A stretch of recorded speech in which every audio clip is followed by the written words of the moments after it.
नमस्कार दोस्तों, स्वागत है आपका। न्यूज़ देख रहे हैं आप और मैं हूं आपके साथ लता।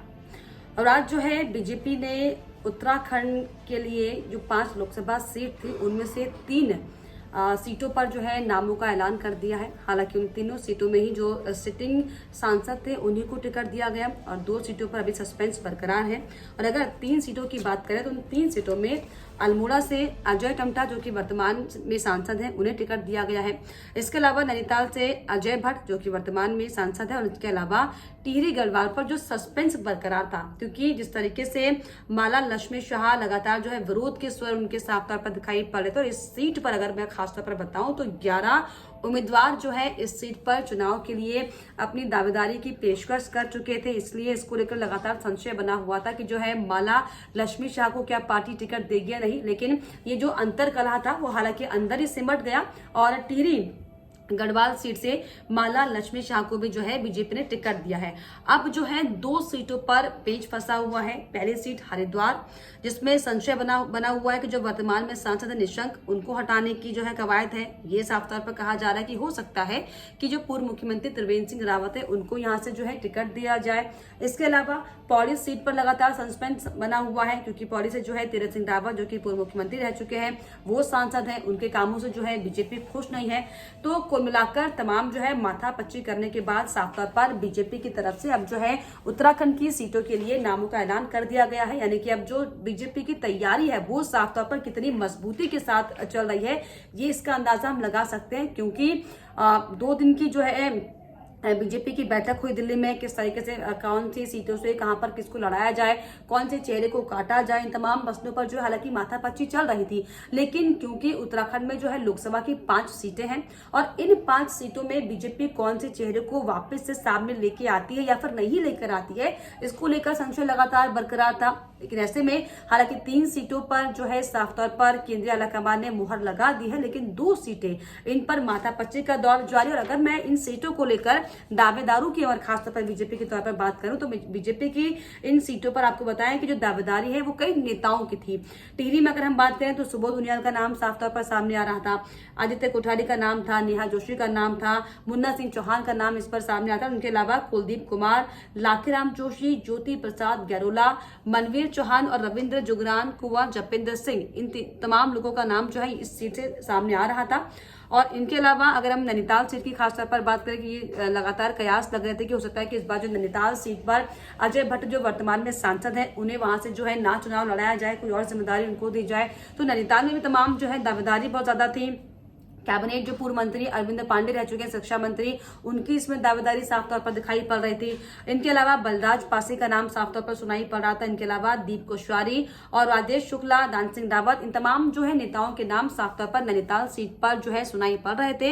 इनके अलावा अगर हम अल्मोड़ा की खासतौर पर बात करें तो अल्मोड़ा सीट पर कैबिनेट मंत्री रेखा आर्य का जो है नाम साफ तौर पर सुनाई पड़ रहा था। लेकिन फिलहाल जो है उनको टिकट नहीं दिया गया, उनको जो अपनी जगह पर है वहीं पर रखा गया। लेकिन यहाँ पर जो वर्तमान सांसद थे उन्हें जिम्मेदारी वापस से सौंपी गई है। इसके अलावा गोपाल राम टम्टा, मीना गंगोला, संजन लाल टम्टा को जो है ये तमाम जो नेता है ये दरअसल दावेदारी कर रहे थे बीजेपी की तरफ से इन लोकसभा सीटों पर लड़ने के लिए।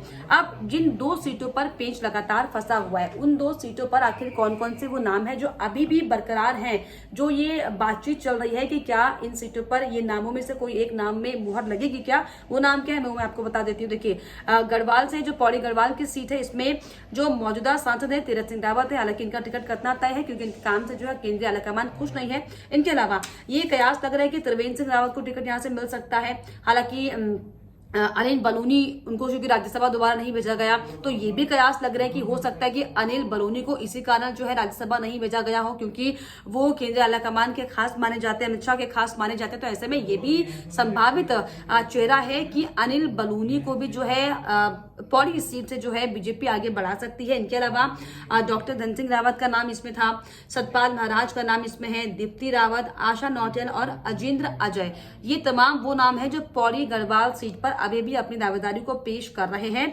इनके अलावा अगर हम हरिद्वार सीट की बात करें तो हरिद्वार में मौजूदा जो सांसद है रमेश सिंह पोखरियाल निशंक जो है वो वर्तमान के सांसद हैं।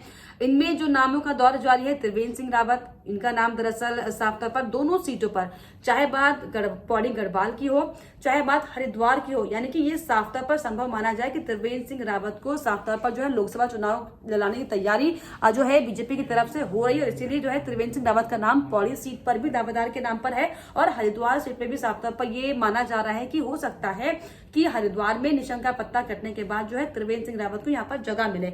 इनके अलावा मदन कौशिक, स्वामी अतीश्वरानंद, क्योंकि लगातार जो है संतों का प्रदर्शन भी जारी है, संतों की ये सरकार से मांग है कि हरिद्वार सीट से कोई संत चेहरे को जो है टिकट दिया जाए और हो सकता है कि यही वजह है कि अब इन 2 सीटों पर माथापच्ची का दौर लगातार बीजेपी में जारी है। लेकिन इस बार की अगर चुनाव की हम खासतौर पर बात करें, हालांकि 2014 से ही जो है लोकसभा चुनाव में बीजेपी क्लीन स्वीप मारती आई है। 2014 की अगर हम बात करें तो उसमें भी 5 की 5 सीटें बीजेपी के खाते में आई। इसके अलावा 2019 में भी जो है क्लीन स्वीप बीजेपी ने किया और इसके बाद अब जो 2024 का लोकसभा चुनाव है ये बेहद ज्यादा अहम, क्योंकि अब हैट्रिक लगाने की तैयारी बीजेपी की उत्तराखंड में है लोकसभा चुनाव के मद्देनजर। और इसीलिए यहाँ पर जो समीकरण साधने का काम बीजेपी की तरफ से किया गया वो ये कि महेंद्र भट्ट जो कि बीजेपी के प्रदेश अध्यक्ष हैं उन्हें जो है राज्यसभा भेजने का काम किया है। ऐसे में ये कयास लग रहे हैं कि जो क्योंकि महेंद्र भट्ट जो है वो पौड़ी गढ़वाल सीट से हैं, चमोली के वो रहने वाले हैं और ऐसे में ब्राह्मण चेहरे को क्या साधने की कोशिश बीजेपी ने की है।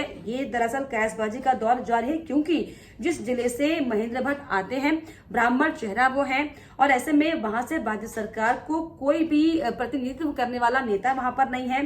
तो यानी कि एक बड़े वर्ग को साधने की कोशिश बीजेपी की तरफ से शायद की जा रही है। यही दरअसल बड़ी वजह है कि महेंद्र भट्ट को राज्यसभा भेजा गया।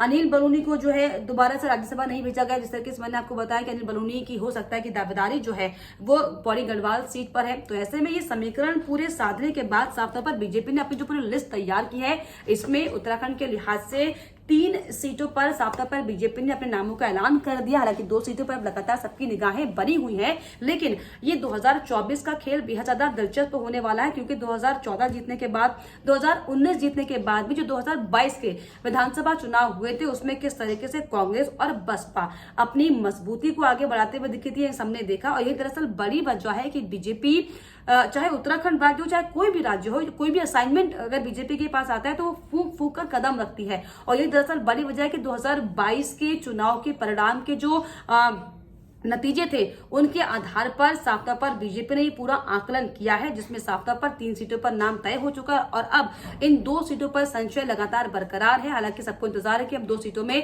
कौन सा वो चेहरा होगा जिसको बीजेपी आलाकमान जो है मुहर लगाएगी, इस पर अपना नाम तय करेगी। लेकिन फिलहाल इस पर आपकी क्या राय, को क्या लगता है कि हरिद्वार और पौड़ी गढ़वाल सीट पर कौन से चेहरे को जो है कौन से चेहरे पर मुहर लग सकती है, हमें कॉमेंट बॉक्स में जरूर लिखिएगा और साथ ही साथ हमारे चैनल को लाइक, शेयर एंड सब्सक्राइब करना ना भूलें।